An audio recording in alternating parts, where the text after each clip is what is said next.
So if we were to reconvene this panel in 15 years for the 75th anniversary of Nostra Aetate, what significant new developments in Muslim-Catholic relations would you hope to have been able to tell us about?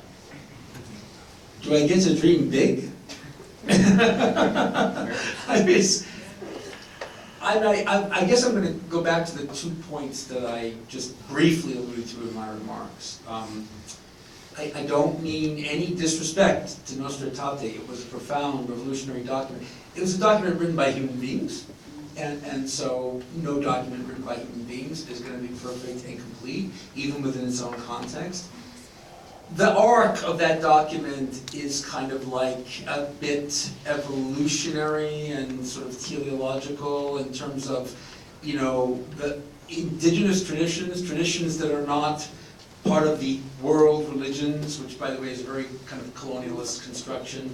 The work of Tomopo Hazusawa does a pretty good job of exposing that if you're interested. But for instance, the spirituality and rich traditions of our indigenous sisters and brothers are really low on that totem pole. They get mentioned first, but things get more intense and the respect gets greater as you move through the document. So being mentioned first is not great. And I think here in Australia, right, part of Catholic Muslim studies doesn't have to be just about Catholics and Muslims, but how Catholics and Muslims have shared responsibilities to be allies to others. So I'd love to see something done in that regard. And I'm really serious. I think we don't understand how much those of us in this room are called to lead. Our politicians, even the best ones, can't do it all. And in fact, can do very little, it seems, nowadays. And I think, Marianne Williamson, once said, we're really not afraid of this is a paraphrase, we're not afraid of what we can't accomplish. We're not afraid of our inabilities. What we are really afraid of is our capacity to accomplish great things. And I think in humility, we have to ask God to take that fear from us and be courageous and actually try to do things that maybe we don't think we can do, because I actually believe that if we root these things in faith and humility and partnership and love, we can do great things. Thanks, Scott. Powerful. Thanks. The next vision for Okay, how do I beat that? I suppose for me it's the practical, and that if we're going with that relationship, where does the maturing of that relationship, which means that we need to address issues that are facing humanity, and because there's work being done in this space already, but it really has to escalate. Whether we're talking about the environment, efforts in that space. So we're going into collaboration and cooperation way beyond the theological conversations. Theological conversations were very important because it sets the basis. But now it's like, what do we do together? And that's a space, especially with the younger generation. I think that's their priority. What do we do together? And that includes, the Indigenous community. But it also includes when there's conflict within the world where we are seeing injustices happening, like we are seeing in Palestine at the moment. We need to come together and talk to that, I believe. Because we should have good relations now, or friendships, or we've become like a family, I feel sometimes, like within, these faith communities. We should be able to come together and talk about these and act together. And so I would love to, it's happening, so don't get me wrong, it's happening, but I'd love to see more of it happening. Thanks. And Ismail.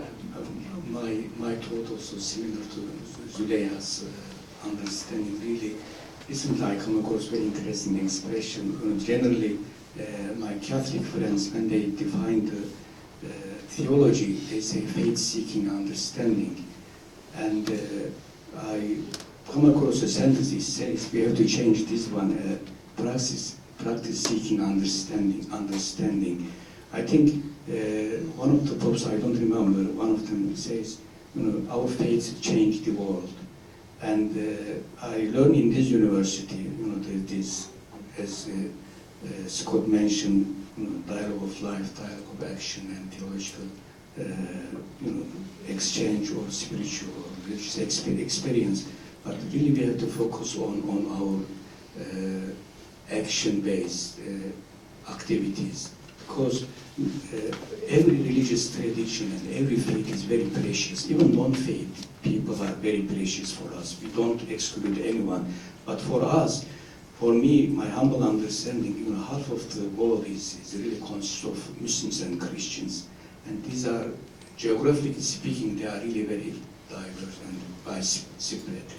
And I think, you know, Nursi, Said Nursi, 54 years ago, before the